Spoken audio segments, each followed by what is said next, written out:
Kanalıma hoş geldiniz.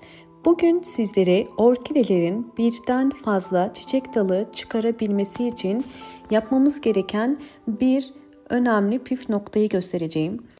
İlkbahara çiçeksiz giren orkideleri yeniden uyandırabilmek ve yeni çiçek dalı çıkarmasını teşvik etmek için sizlerle farklı yöntemler paylaşacağım. Orkidenin birden fazla çiçek dalı çıkarabilmesi mümkündür. Hem orkide yeni çiçek dalı çıkarabilir hem de boğum yerlerinden birden fazla çiçek dalı çıkarabilir. Bugünkü yöntemimiz için muz kullanacağım. Videomu izlerken beğen tuşuna basmayı ve kanalıma abone olmayı unutmayın. Videolarımda İngilizce sesli dinleme özelliği mevcuttur.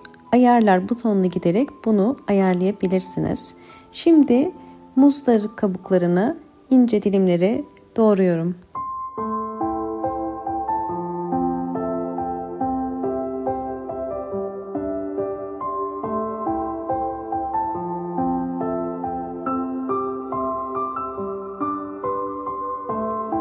İnce ince doğradığım muz kabuklarını robotun içerisine koydum. Üzerine su ekliyorum ve bunları robottan geçireceğim.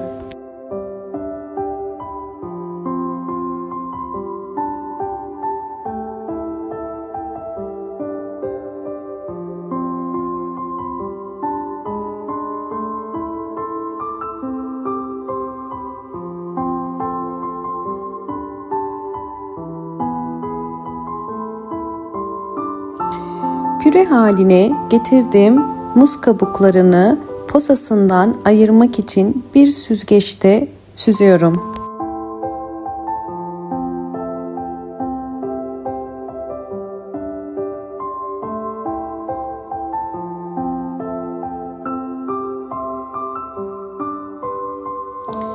Evet, hazırladığım muz kabuğu suyunun üzerine 1 litre çeşme suyu ekliyorum. Ve şimdi daha iyi süzebilmek için bir tülbent kullanıyorum. Kesinlikle köklere muz kabuklarının yapışmaması gerekiyor. Süzdüğüm gübrem hazır. Şimdi bunu orkidelerde nasıl kullanacağımı sizlere göstereceğim. Birinci yöntem çiçeği dökülen orkide dalını budamak. Mutlaka çiçeği dökülür dökülmez orkide dalını budamalısınız. Yoksa dal sararabilir. Yapmanız gereken boş boğumları kesip dolu boğumları bırakmak.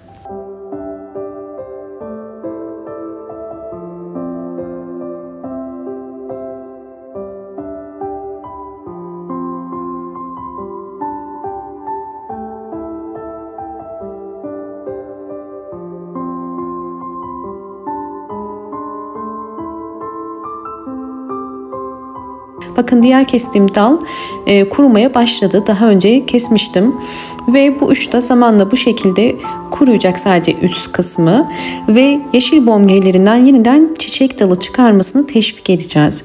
Bunun için hazırladığımız muz kabuğu suyunu şimdi nasıl kullanacağımı göstereceğim. İlk metot olarak bir pamuk ile bakın suyun içerisine koydum ve iyice sıktım.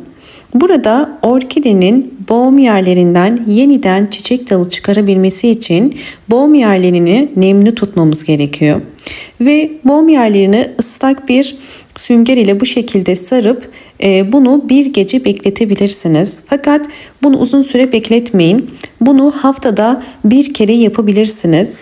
Ya da hazırladığınız muz kabuğu suyunu bir püskürtme kabının içerisine koyup ara sıra boğum yerlerini direkt de bu sudan sıkabilirsiniz. Bakın hemen göstermek istiyorum. Önce ıslak bir pamuk lazım. Yine muz kabuğu suyuna batırdım. Ve iyice sıktıktan sonra bakın şu şekilde tutup boğum yerine bu şekilde su sıkabilirsiniz. Bu yöntemde pamuklar sürekli nemli kalacağı için orkide boğum yerlerindeki filizlerin kısa sürede filizlenip çiçek dalı çıkarmasına yardımcı olur. Bu tarz yöntemlerde 1-2 gün içerisinde sonuç vermez. Çiçek dalı genelde 1 ay sürer çıkarması. Şu anda sonbahar ayında olduğumuz için orkideler için tam bir çiçek çıkarma dönemi. Bu yüzden budamayı erken yapıp bu anlattığım yöntemi pamuk kurudukça eğer vitamin desteği sağlarsanız kısa sürede bu şekilde bol bol yeni çiçek dalı çıkaracaktır. Videomu buraya kadar izlediyseniz ve beğendiyseniz hemen beğen tuşuna basıp kanalıma da abone değilseniz eğer bana destek olmak için abone olabilirsiniz. Sizleri sonuçlarla baş başa bırakıyorum.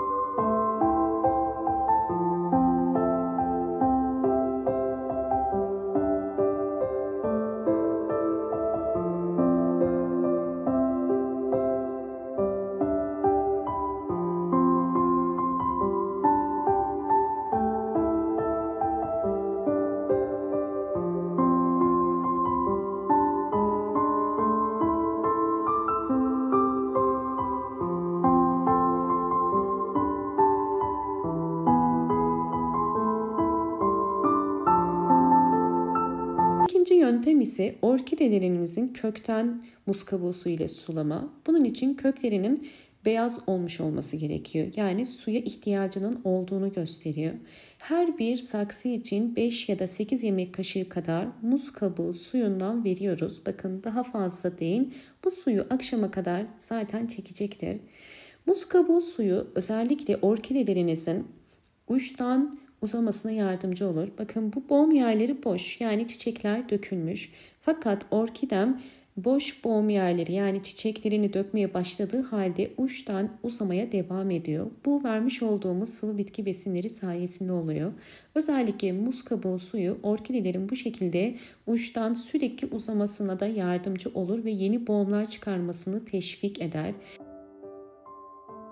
Bakın görüyorsunuz kökler beyaz, buna dikkat ediyoruz. Yani sulama zamanı gelmiş demek. Bu verdiğimiz su aynı zamanda orkidenin su ihtiyacını da karşılıyor. Tekrar su vermenize gerek yok. Kökler beyaz olduktan sonra ikinci defa normal sade su verebilirsiniz. Bu işlemi sadece ayda bir kere uygulayın.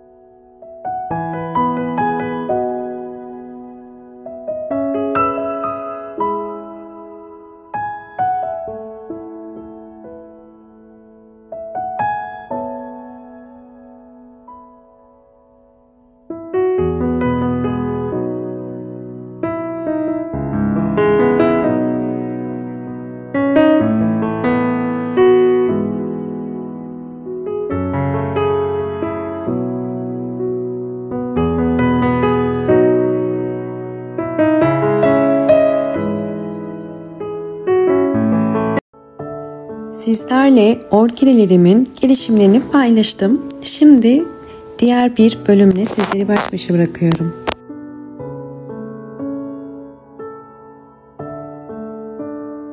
Özellikle hastalıklı orkide bakımı nasıl olması gerekiyor? Bundan bahsedeceğim. Gördüğünüz üzere elimde yaprakları sararmaya başlayan bir orkide var. Orkidelerin zaman zaman farklı yaprak hastalıkları olabiliyor. Bu elimde gördüğünüz orkide yapraklarının sararmasının nedeni bir mantar hastalığı değil. Bu farklı bir hastalık.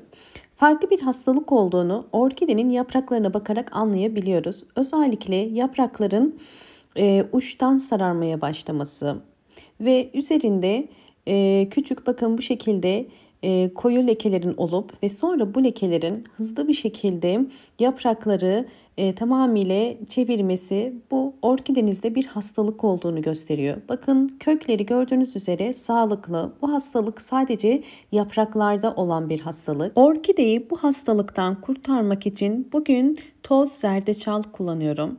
Toz zerdeçalı yaprak aralarına 1 tatlı kaşığı kadar döktüm. Böylelikle hastalığın daha fazla ilerleyip diğer yapraklara sıçramasını engellemek için ve daha sonra bu tarz orkideleri kesinlikle sulamayın ve mutlaka bol ışık alan bir pencere kenarına koyun. Orkidelerde bir mantar hastalığı ya da adını koyamadığımız diğer bir takım yaprak hastalıklarında mutlaka bu tarz uygulamaları yapmanız gerekiyor. Ve hasta bir orkideye kesinlikle en az 5 gün ya da 10 gün boyunca su vermemeniz gerekiyor.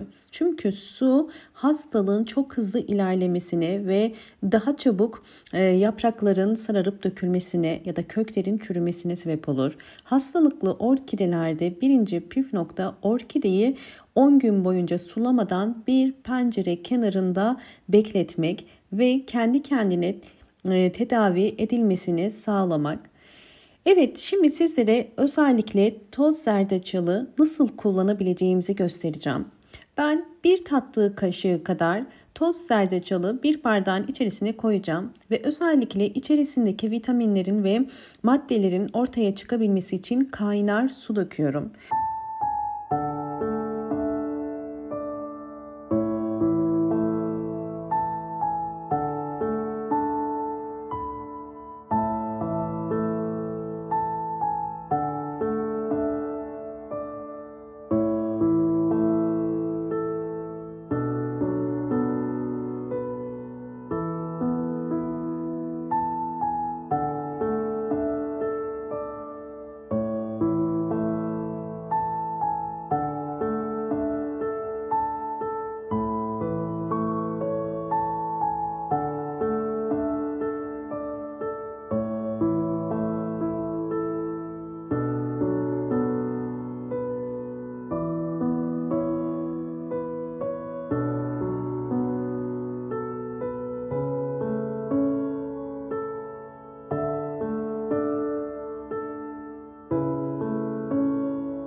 Kökleri çürüyen ve mantar hastalığına yakalanan orkidemin bütün toprağını değiştirdim.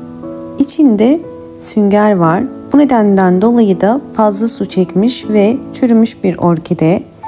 Yapmanız gereken çürüyen bütün kökleri kesmek ve orkideyi dezenfekte etmek gerekiyor.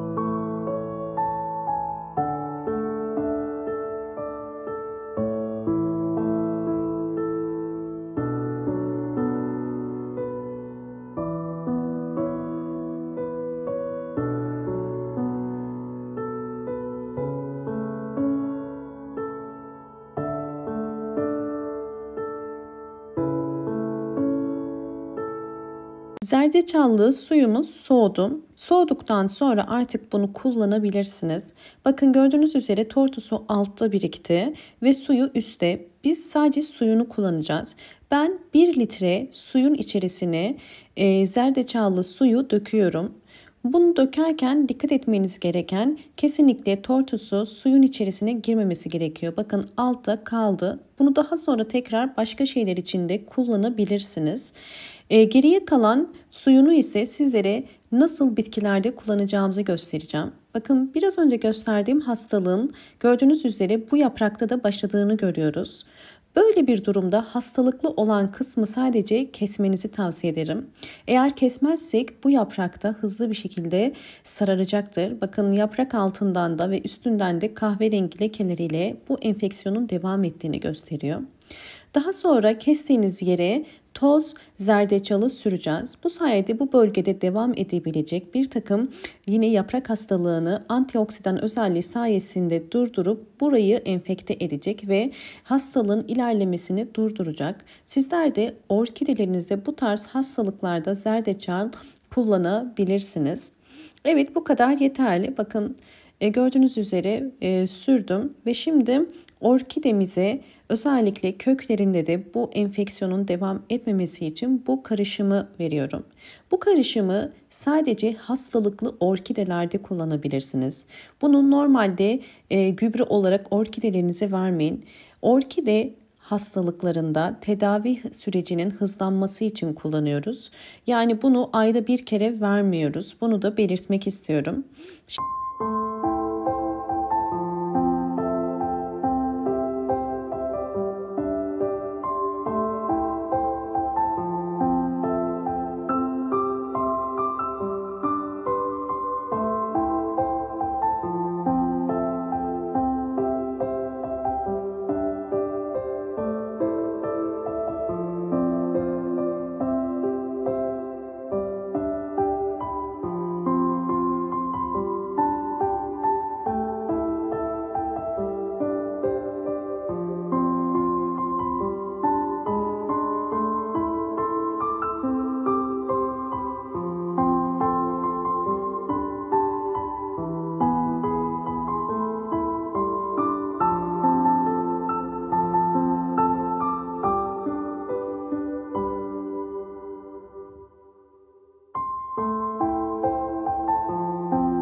Bu şekilde 30 dakika beklettikten sonra artık ekeceğim ve bunun için böyle bir saksı kullanıyorum. İçerisine kil bilyesi koydum ve üzerine de çam kabuğu koyuyorum bakın.